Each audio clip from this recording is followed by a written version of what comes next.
You want center of the crosshairs or? Center of the crosshairs, yeah. I was the top left was the one that I was doing just now, and you can see the group just an inch off of where I was aiming. So.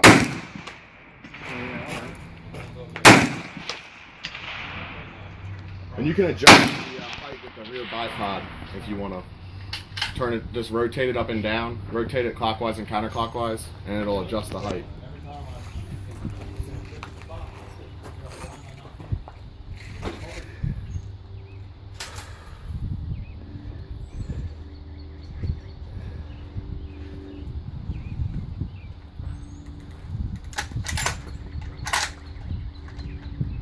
Just push it all the way forward. There you go.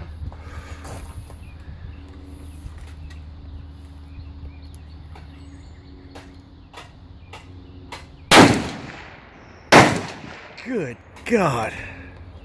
I hit right below yours. Really? Nice.